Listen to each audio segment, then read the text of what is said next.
Hello everyone, कैसे हैं आप सब। एक बार पुनः से कोचिंग क्लासेस पर स्वागत है। उम्मीद करता हूं आप सब अच्छे होंगे, मस्त होंगे, बेहतर होंगे, आपकी पढ़ाई बेहतर चल रही होगी। बच्चों, आज हम फिजिक्स में ऐसे क्वेश्चन लेकर आए हैं कि इतना पढ़ लोगे तो इस चैप्टर से मैं गारंटेड कहता हूं दोबारा ऑब्जेक्टिव आपको नहीं पढ़ना होगा। मैं बच्चों पूरा सिलेक्ट करके लाया हूँ। 20 से 25 आपका बहुविकल्पी प्रश्न है। इसके बाद रिक्त स्थान वाले प्रश्न है बच्चों, सत्य असत्य है, सही जोड़ी है, एक वाक्य में उत्तर है। सारे क्वेश्चन जितने भी बन सकते हैं इस चैप्टर से वो पूरा कंप्लीट यहाँ पर होने वाला है। लेकिन बच्चों, यदि आप लोगों ने 12th का अभी तक नोट्स नहीं लिया है फिजिक्स का, तो जरूर नोट्स ले लें, क्योंकि अब ये सारा मटेरियल नोट्स के साथ भी प्रोवाइड किया जाता है। तो जिन बच्चों को नोट्स लेना है तो मेरे पर्सनल नंबर में कांटेक्ट कर सकते हैं 96 85 29 91 49। ये मेरा पर्सनल व्हाट्सअप नंबर है बच्चों। जिनको भी नोट्स लेना है तो इस नंबर पे मैसेज करें, व्हाट्सअप में सारा डिटेल्स मिल जाएगा, बेहतर रूप से आपको कंटेंट दिया जाएगा। तो चलिए शुरू करते हैं। जो चैप्टर है बच्चों, चैप्टर नंबर 8 है, विद्युत चुंबकीय तरंग है, जिसमें पहला प्रश्न है, निम्नलिखित में से कौन सा विद्युत चुंबकीय तरंग नहीं है। 4 ऑप्शन बताना है। गामा किरण है, एक्स किरण है, ध्वनि तरंग है, रेडियो तरंग है। इन 4 में से ऐसा कौन सा जो बच्चों तरंग है जो विद्युत चुंबकीय तरंग नहीं है, बताना है आप लोगों को। तो इसका राइट आंसर होगा बच्चों ध्वनि तरंग। ध्वनि तरंग जो है वो विद्युत चुंबकीय तरंग नहीं है। ठीक है बच्चों, यदि मैं आपसे कह दूं कि आप लोगों की जो सिलेबस में जितने तरंगे हैं विद्युत चुंबकीय तरंग, जो 8 तरंगे उनका नाम बताओ, तो क्या पता है आपको? गामा किरणें, एक्स किरणें, पराबैंगनी किरणें, दृश्य प्रकाश, अवरक्त किरणें, सूक्ष्म तरंग और रेडियो तरंग। ये आपको याद रहना चाहिए माइंड में बच्चों। ठीक है, चलिए अगला देखिए, निम्नलिखित में से सबसे कम आवृत्ति वाली तरंग है। इन 4 में से सबसे कम आवृत्ति किसकी है? अवरक्त की, रेडियो तरंग की, दृश्य प्रकाश या पराबैंगनी तरंग। अंतिम तक जो जुड़ा रहेगा उसी को फायदा होने वाला भाई साहब। 2 क्वेश्चन में कोई भाग गया तो समझो उससे तो बन ही नहीं रहा कुछ भी, है ना। निम्नलिखित में से सबसे कम आवृत्ति वाला तरंग कौन सा है, बताना है आपको। तो बच्चों, जो सबसे कम आवृत्ति का जो तरंग है वो आपका रेडियो तरंग है। और सबसे ज्यादा आवृत्ति की तरंग को यदि आपसे पूछ दिया जाए तो गामा किरण बच्चों। ठीक है, कोई दिक्कत तो नहीं है। चलिए अगला देखिए, दृश्य प्रकाश के तरंगदैर्घ्य की कोटि कितनी है? 10⁻−10 मीटर, 10⁻−6 मीटर, 10⁻−4 मीटर या 10⁻−8 मीटर। तो इसका राइट आंसर है बच्चों 10⁻6 मीटर। विद्युत चुंबकीय तरंग के वेग का सूत्र या विद्युत चुंबकीय तरंग के चाल का सूत्र, चाल या वेग पूछे बच्चों दोनों वही है। तो इसका राइट आंसर है बी नंबर 1/√μ0 अगला प्रश्न है क्वेश्चन नंबर 5, निम्न में से किसका तरंगदैर्घ्य सबसे कम है? तरंगदैर्घ्य की बात की जा रही है, सबसे कम तरंगदैर्घ्य। बच्चों, आवृत्ति और तरंगदैर्घ्य एक दूसरे के अपोजिट हैं। यदि सबसे कम आवृत्ति रेडियो तरंग की है तो सबसे ज्यादा तरंगदैर्घ्य जो है आवृत्ति रेडियो तरंग की कम होती है तो तरंगदैर्घ्य ज्यादा होगी। और इसमें पूछा क्या है, निम्नलिखित में से किसका तरंगदैर्घ्य सबसे कम है? तो उल्टा लेके चलना है। तो भाई साहब यहाँ पे गामा के बाद गामा किरण का सबसे कम तरंगदैर्घ्य होगा। सिंपल है, गामा किरण का सबसे कम तरंगदैर्घ्य होगा। उसके बाद एक्स किरण का, फिर बढ़ता हुआ क्रम पराबैंगनी किरण, फिर दृश्य प्रकाश बढ़ता जाएगा। सबसे कम गामा किरण का होता है। अब गामा किरण ऑप्शन है नहीं, है ना, तो इसके बाद एक्स किरण है बच्चों, तो ऑप्शन नंबर ए हो जाएगा एक्स किरण। फिर उससे आगे बढ़ोगे तो पराबैंगनी किरण, बढ़ता हुआ क्रम, फिर दृश्य प्रकाश, फिर अवरक्त किरण, फिर सूक्ष्म तरंग, रेडियो तरंग, ये क्रम होता है बच्चों। आगे चलते हैं, निम्न में से किसकी आवृत्ति सबसे अधिक है? सबसे अधिक आवृत्ति मैंने आपको बताया था कि भाई तरंगदैर्घ्य जिसका कम होगा उसकी आवृत्ति ज्यादा होगी। तो यहां पर आप देखिए गामा किरण की आवृत्ति जो है बच्चों क्या होनी चाहिए? क्या बोला है? सबसे अधिक आवृत्ति किसकी होनी चाहिए? गामा किरण की। गामा के बाद फिर घटता हुआ क्रम जाएगा तो एक्स किरण हो जाएगा। भाई सबसे ज्यादा आवृत्ति गामा किरण की और तरंगदैर्घ्य सबसे कम, एक दूसरे के अपोजिट होते हैं बच्चों, ये नोट करके रखना। ठीक है, तो निम्नलिखित 4 ही दिया है ना, 4 क्रम आप तैयार कर लेना। क्रम आप लिख लोगे तो कई सारे ऑब्जेक्टिव क्वेश्चन वहां से बन जाएगा। इसका हो जाएगा एक्स किरण हो जाएगा। विद्युत चुंबकीय तरंग में विद्युत क्षेत्र का परिमाण E है और चुंबकीय क्षेत्र का परिमाण B है, तो संबंध क्या होता है बच्चों बताना है। तो संबंध होता है B बराबर E अपान C। क्या होता है बच्चों? B बराबर E अपान C। अगला प्रश्न, यदि विद्युत चुंबकीय तरंग में विद्युत वेक्टर x अक्ष में तथा चुंबकीय वेक्टर y अक्ष में, तो उसकी संचरण की दिशा क्या होगी बच्चों? तीनों परस्पर लंबवत होते हैं, तो जो तीसरा जो संचरण की दिशा है वो आपका z अक्ष हो जाएगा। कौन सा अक्ष बच्चों? z अक्ष हो जाएगा। ओजोन मंडल अवशोषित करता है। ओजोन मंडल किसे अवशोषित करता है बताना है। दृश्य प्रकाश, माइक्रो तरंग, अवरक्त किरण या कि परावैंगनी विकिरण। तो इसका राइट आंसर होगा ऑप्शन नंबर डी, परावैंगनी विकिरण। क्या होगा बच्चों? परावैंगनी विकिरण।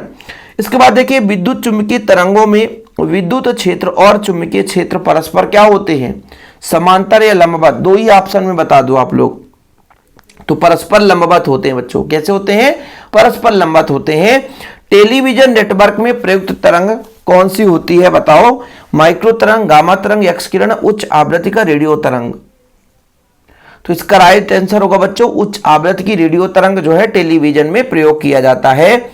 कुहरे में संकेत के रूप में उपयोग की जाने वाली कौन सी तरंग है बताना बच्चों। कुहरे में अवरक्त तरंग का प्रयोग किया जाता है, ऑप्शन नंबर बी। धारिता युक्त परिपथ में चालन धारा जिसे आईसी बोलते हैं और विस्थापन धारा में क्या संबंध होता है बच्चों? तो धारिता युक्त परिपथ में चालन धारा और विस्थापन धारा का मान हमेशा बराबर होता है, तो first number IC equal ID. Okay बच्चों, ठीक है। इसके बाद अगला प्रश्न है, अवरक्त किरणों का संसूचन किया जाता है किसके माध्यम से? स्पेक्ट्रोमीटर, पायरोमीटर, नैनोमीटर या फोटोमीटर। तो इसका राइट आंसर होगा बच्चों पायरोमीटर। क्या होगा? पायरोमीटर। ग्रीन हाउस प्रभाव का कारण क्या है? इसमें अधिकांश बच्चे कंफ्यूज हो जाते हैं। अवरक्त किरण या परावैंगनी किरण, दो ही में आप बता दो। तो लोग क्या करते हैं कि परावैंगनी किरण लगा देते हैं, जबकि बच्चों परावैंगनी किरणों को ओजोन परत अवशोषित कर लेता है। इसलिए जो ग्रीन हाउस के प्रभाव का कारण है वो आपका अवरक्त किरण होता है। अधिकांश बच्चे कंफ्यूज हो जाते हैं, परावैंगनी किरण लगाते हैं, ठीक है, लेकिन यहां पर अवरक्त किरण होगा बच्चों। विद्युत चुंबकीय तरंग उत्पन्न होती है किसके माध्यम से? विद्युत चुंबकीय तरंग उत्पन्न होती है त्वरित आवेश से, स्थिर आवेश से, एक समान वेग के गतिमान आवेश से या धारावाही चालक से। तो एक चीज तो हमेशा नोट करके रखना कि स्थिर आवेश आपका चुंबकीय क्षेत्र उत्पन्न नहीं कर सकता, ठीक है। तो आवेश कैसा होना चाहिए बच्चों? त्वरित होना चाहिए, वेग में परिवर्तन होना चाहिए, एक समान वेग नहीं, वेग में परिवर्तन होना चाहिए। विद्युत चुंबकीय किरणें नहीं है, एक्स किरण, परावैंगनी किरण, दृश्य प्रकाश या बीटा किरण। तो आपका जो बीटा किरण है वो विद्युत चुंबकीय किरण नहीं है। तरंग सदिश को व्यक्त किया जाता है, बताओ। चार में से आपको ऑप्शन बताना है, राइट आंसर, ठीक है बच्चों। इन्हीं प्रश्नों से एक वाक्य में उत्तर आ जाता है। ऐसा नहीं कि अलग से कोई क्वेश्चन पूछा जाता है। वही क्वेश्चन आपका बहुविकल्पी में बन सकता है, वही क्वेश्चन आपका रिक्त स्थान में बन सकता है, वही क्वेश्चन आपका सत्य सत्य में बन जाएगा, वही क्वेश्चन आपका सही जोड़ी में बन जाएगा, वही क्वेश्चन एक वाक्य में उत्तर बन जाएगा। तो ऐसा नहीं है कि आप सोचो कि सर जो आप सही विकल्प बताए थे वो आया नहीं, वो तो एक वाक्य में उत्तर में आ गया। तो क्वेश्चन किसी तरीके से, अंतिम उद्देश्य ये रहता है कि आप उसका अर्थ समझो, उसका उत्तर समझो। किस तरंग सदिश को व्यक्त किससे किया जाता है? के बराबर 2 पाई अपान लैम्डा से। विद्युत चुंबकीय तरंग के आविष्कारक पूछा गया है, यहां पे प्रयोग नहीं पूछा गया है, आविष्कारक। तो आविष्कारक मैक्सवेल को माना जाता है, लेकिन पहला प्रयोग जो है वो हर्ट्ज साहब, पहला प्रयोग विद्युत चुंबकीय तरंग से संबंधित पहला जो प्रयोग है वो हर्ट्ज ने किया था। आविष्कार की बात की जा रही है, इसलिए मैक्सवेल होगा बच्चों। निम्नलिखित में से कौन सी किरण विद्युत क्षेत्र में विक्षेपित होता है? एक्स किरण, गामा किरण, परावैंगनी किरण या अल्फा किरण। देखो बच्चों, जिस पर आवेश होगा वही विक्षेपित होगा। तो अल्फा किरण में धनावेश होता है, इसलिए option number D right answer होगा कि विद्युत क्षेत्र से अल्फा किरण विक्षेपित होता है। अब चलते हैं रिक्त स्थान वाले प्रश्न में। देखिए बहुत सारे क्वेश्चन रिपीट होंगे। पहला जो आपका बच्चों, विद्युत चुम्बकीय तरंग किस प्रकार का तरंग है? तो अनुप्रस्थ तरंग है बच्चों। कैसा तरंग है? अनुप्रस्थ तरंग है। विद्युत चुम्बकीय तरंगों में एक दूसरे के लंबवत तलों में तथा के ज्यावक्रीय दोलन करते हैं। बताओ भाई, एक दूसरे में जो विद्युत क्षेत्र है तथा चुंबकीय क्षेत्र एक दूसरे के लंबवत कंपन करते हैं। ये चीज आपने पढ़ा ना अभी इसके पहले कि विद्युत क्षेत्र और चुंबकीय क्षेत्र कैसे होते हैं? परस्पर लंबवत होते हैं। तो भाई यहाँ पे लंबवत तलों की बात की जाए तो विद्युत क्षेत्र और चुंबकीय क्षेत्र। दृश्य प्रकाश का रंग उसके किस पर निर्भर करता है बच्चों? तो रंग जो होता है वो उसके आवृत्ति पर निर्भर करता है। किस पर? आवृत्ति पर निर्भर करता है। रोगों के कीटाणुओं को मारने में किन किरणों का प्रयोग किया जाता है? कभी कभी क्वेश्चन ऐसे आ जाता है, रोगों के कीटाणुओं को मारने के लिए किन किरणों का प्रयोग करते हैं? तो रोगों के कीटाणुओं को मारने के लिए बच्चों अपन परावैंगनी किरणों का प्रयोग करते हैं। किसका? परावैंगनी किरणों का प्रयोग करते हैं। दृश्य प्रकाश का तरंगदैर्ध्य का परास कितना होता है? लगभग 400 नैनोमीटर से 800 नैनोमीटर। दृश्य प्रकाश के तरंगदैर्ध्य परास है ना भाई, कितना? 400 नैनोमीटर से 800 नैनोमीटर। अब ये सारा ऑब्जेक्टिव नोट्स में दिया जाता है। पहले क्या होता था कि नोट्स में हम केवल और केवल टॉपिक वाइज नोट्स देते थे, ऑब्जेक्टिव तैयार करके नहीं देते थे, यूट्यूब पे कराते थे। लेकिन अब इंक्लूड कर दिए ऑब्जेक्टिव भी। इसलिए तो कहता हूं बच्चों की प्रॉपर तैयारी के लिए प्रॉपर नोट्स होना जरूरी होता है। बिना नोट्स के आप बेहतर तैयारी नहीं कर सकते हो। तो ये व्हाट्सअप नंबर है 9685299149 9685299149। तो भाई प्रॉपर तैयारी करना है तो आप लोग हमारे व्हाट्सएप में जरूर जुड़ें। ठीक है, कांटेक्ट कर लें, नोट्स ले लें, प्रॉपर तैयारी करें। सबसे अधिक आवृत्ति की विद्युत चुम्बकीय तरंग बताओ। आवृत्ति सबसे अधिक किसकी होगी बताना है आपको बच्चों। तो मैंने आपको बताया था कि तरंगदैर्ध्य सबसे कम गामा किरण की, तो आवृत्ति सबसे ज्यादा गामा किरण की होगी। तो सबसे ज्यादा आवृत्ति गामा किरण की होती है। वे तरंगे जिनकी आवृत्ति मेगा हर्ट्ज की कोटि की होती है वो क्या कहलाती है बच्चों? वे तरंगे जिनकी आवृत्ति मेगा हर्ट्ज कोटि की, तो भाई एक ही तरंग तो है, वो है रेडियो तरंग। क्या बच्चों? रेडियो तरंग। प्रकाश तरंग की तरंगदैर्ध्य किस कोटि की होती है? प्रकाश तरंग की तरंगदैर्ध्य बताओ बच्चों। प्रकाश तरंग की आवृत्ति पहले है और तरंगदैर्ध्य तो पहले 8वें नंबर के देखो। प्रकाश तरंग की आवृत्ति किस कोटि की होती है? तो 10⁻14 हर्ट्ज लिख लेना बच्चों। 10⁻14 हर्ट्ज के कोटि की होती है और तरंगदैर्ध्य होता है 10⁻−7 मीटर के कोटि की होती है। अंधेरे में फोटोग्राफी के लिए किन तरंगों का उपयोग किया जाता है? तो आप लोगों को पता है कि जैसे मैंने कहा था अभी इसके पहले कि मान लीजिए जहां धुआं हो, कोहरा हो, तो वहां पर किन तरंगों का प्रयोग किया जाता है? अवरक्त। ऐसे अंधेरे में हम फोटोग्राफी के लिए अवरक्त तरंग का प्रयोग करते हैं। विस्थापन धारा परिवर्तन के कारण उत्पन्न होता है। किसके परिवर्तन के कारण बच्चों? विद्युत क्षेत्र के परिवर्तन के कारण उत्पन्न होता है। एक त्वरित आवेश चुंबकीय क्षेत्र और विद्युत क्षेत्र उत्पन्न करता है। त्वरित आवेश का मतलब क्या होता है बच्चों? आवेश के वेग में परिवर्तन। जब आवेश का वेग लगातार बदलता रहता है तो उसमें वेग में परिवर्तन से विद्युत क्षेत्र और चुंबकीय क्षेत्र उत्पन्न होता है। निर्वात में विद्युत चुंबकीय तरंगों के वेग का सूत्र, ये ऑब्जेक्टिव में आपने पढ़ लिया है। वेग का सूत्र आपने पढ़ा है बच्चों। वेग का सूत्र पढ़ा ना, 1/√μ0ε0। ठीक है, μ0ε0। ऊष्मा की संवेदनशीलता किन तरंगों द्वारा होती है बच्चों? ऊष्मा की संवेदनशीलता अवरक्त तरंगों द्वारा होती है। इसका राइट आंसर होगा अवरक्त तरंग। ठीक है, चलिए। विद्युत स्फुलिंग के निकट किसकी गंध निकलती है? विद्युत स्फुलिंग के निकट ओजोन की गंध निकलती है बच्चों। किसकी? ओजोन की। सर्वाधिक आवृत्ति की तरंग बताओ। बार बार क्वेश्चन रिपीट हो रहे हैं। अब इसी तरीके से तो जब बार बार रिपीट होते हैं ना तो याद हो जाता भाई। तो सर्वाधिक आवृत्ति की तरंग कौन से बच्चों? तो जिसका तरंगदैर्ध्य कम होगा, आवृत्ति ज्यादा होगी, वो है गामा किरण। निर्वात में विद्युत चुम्बकीय तरंगों का वेग कितना होता है? 3×10⁸ मीटर पर सेकेंड। 3×10⁸ मीटर पर सेकेंड।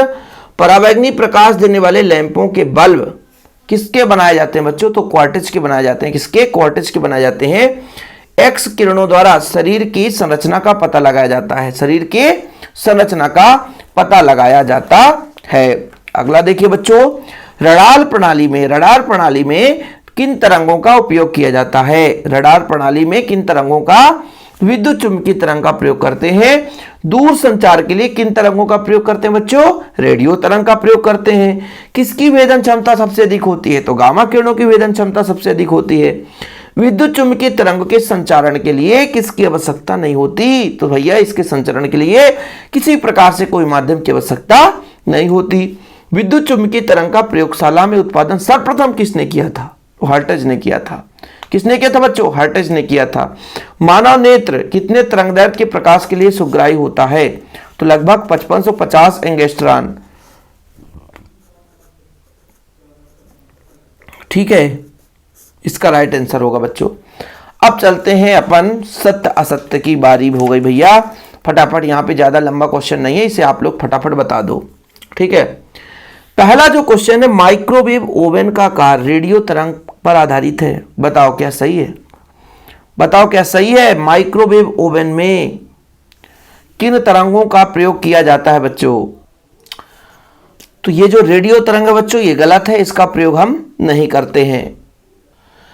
तो यहां से यदि एक क्वेश्चन और बन सकता है बच्चों कि माइक्रोवेव ओवन में किन तरंग का प्रयोग किया जाता है, तो आप बता देना सर, सूक्ष्म तरंग का प्रयोग किया जाता है। किसका? सूक्ष्म तरंग। अवरक्त तरंग की खोज रिटर वैज्ञानिक ने की थी। बताओ क्या सही है?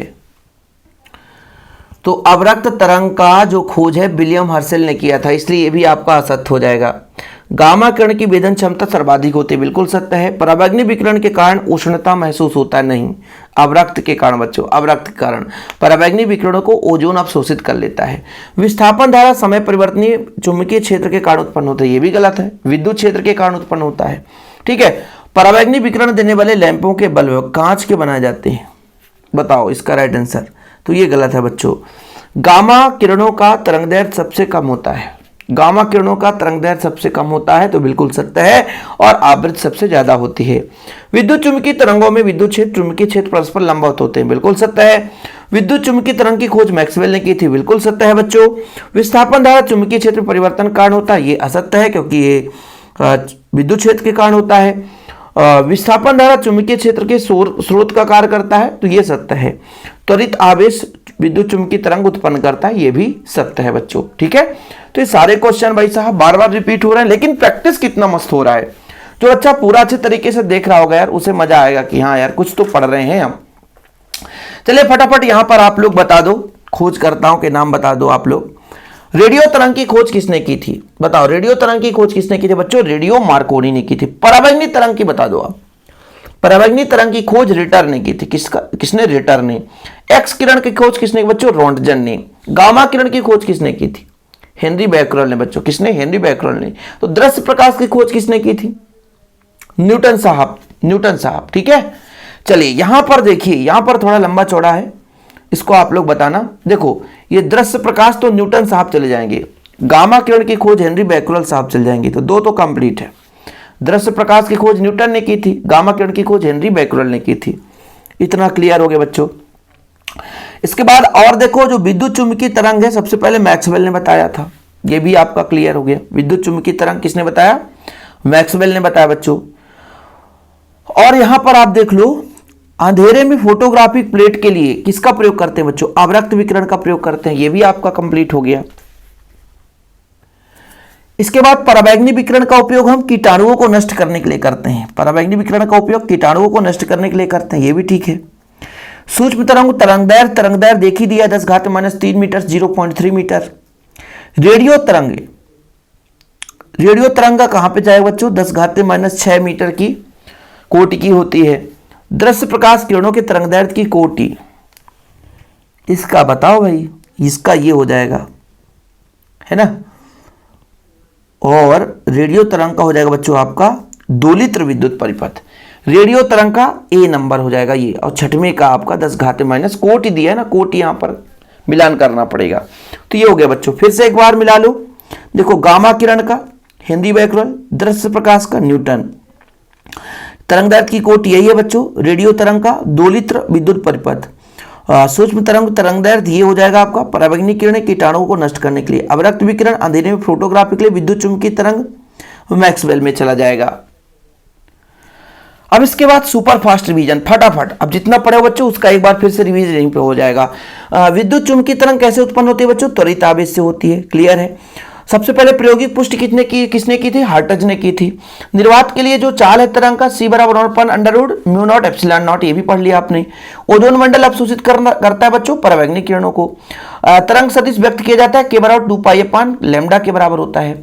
आपका बच्चों यहाँ पे विद्युत क्षेत्र और चुंबकीय क्षेत्र में संबंध B बराबर E/C हो जाता है। ठीक है बच्चों। विद्युत चुंबकीय तरंग की प्रकृति कैसे? अनुप्रस्थ तरंग होती है। रिक्त स्थान में पहला क्वेश्चन पढ़ा आपने। दृश्य प्रकाश का रंग किस पर आधारित होता है? आवृत्ति पर निर्भर होता है बच्चों, ये भी आपने पढ़ लिया। कीटाणुओं को मारने के लिए किनका प्रयोग करते हैं बच्चों? परावैंगनिक किरणों का प्रयोग करते हैं। दृश्य प्रकाश का तरंगदैर्घ्य 400 नैनोमीटर से 800 नैनोमीटर के बीच होता है। सबसे अधिक आवृत्ति की विद्युत चुंबकीय तरंग, आवृत्ति सबसे अधिक गामा और तरंगदैर्घ्य कम होता है। वह तरंगे जिनकी आवृत्ति मेगाहर्ट्ज की कोटि की होती है बच्चों, आपका कौन सा तरंग होता है? वो रेडियो तरंग होता है। इसके बाद चंद्रमा की दूरी किस प्रकार के तरंग से ज्ञात की जाती है बच्चों? सूक्ष्म तरंग से ज्ञात की जाती है। दृश्य प्रकाश किरणों की तरंगदैर्घ्य की कोटि कितनी होती है? 10⁻⁻⁶ मीटर होती है। अंधेरे में फोटोग्राफी के लिए अवरक्त विकिरण का प्रयोग करते हैं। विद्युत चुंबकीय तरंग का आविष्कार किसने किया? मैक्सवेल ने किया था। समय परिवर्तन से किस विद्युत क्षेत्र के कारण जो उत्पन्न धारा है वो विस्थापन धारा हो जाता है बच्चों। कुहरे में स्थित वस्तुओं को देखने के लिए किन तरंगों का उपयोग किया जाता है बच्चों? अवरक्त किरणों का प्रयोग करते हैं। विद्युत चुंबकीय वर्णक्रम में उपस्थित तरंगों की आवृत्ति बढ़ता क्रम, देखो भाई साहब, आवृत्ति का बढ़ता क्रम सबसे ज्यादा आवृत्ति गामा किरण का होता है बच्चों। ठीक है, देखो रेडियो तरंग, उससे अधिक आवृत्ति सूक्ष्म तरंग, अवरक्त तरंग, दृश्य प्रकाश, परावैंगनिक किरण, एक्स किरण, गामा किरण। उल्टा कर दोगे बच्चों तो तरंगदैर्घ्य का उल्टा, जैसे आवृत्ति का उल्टा तरंगदैर्घ्य हो जाएगा। ये आपका बच्चों आवृत्ति का बढ़ता हुआ क्रम है तो तरंगदैर्घ्य का घटता हुआ क्रम। जैसे गामा किरण का तरंगदैर्घ्य सबसे कम होता है, आवृत्ति सबसे ज्यादा होती है बच्चों। ठीक है, याद रखिएगा। दूरसंचार के लिए किन तरंगों का उपयोग किया जाता है बच्चों? रेडियो तरंग का। ठीक है, विस्थापन धारा का सूत्र ये आप याद कर लेना, ये वाला क्वेश्चन। ठीक है, इसके बाद भाई साहब और कुछ बचा है। ठीक, देख लो। विद्युत स्फुलिंग के निकट कौन सी चीज की गंध आती है बच्चों? ओजोन गैस की। एक त्वरित आवेश विद्युत क्षेत्र चुंबकीय क्षेत्र दोनों उत्पन्न करता है। अवरक्त किरणों का संसूचन का कार्य कौन करता है बच्चों? पायरोमीटर। विद्युत चुंबकीय तरंग में विद्युत क्षेत्र चुंबकीय क्षेत्र परस्पर क्या होते हैं? लंबवत होते हैं। वो स्थायी उपग्रह का आवर्तकाल 24 घंटा होता है बच्चों। क्या विस्थापन धारा चालन धारा की तरह चुंबकीय क्षेत्र का स्रोत होता है? बिल्कुल हाँ। तो ये आपकी सुपरफास्ट रिवीजन भी हुई है बच्चों। लेकिन देखो 29 क्वेश्चन हमने रिवीजन किया है, बाकी आप लोगों के 20 क्वेश्चन हो गए। रिक्त स्थान वाले क्वेश्चन 20-25 हो गए बच्चों, है ना। लगभग कितने हैं?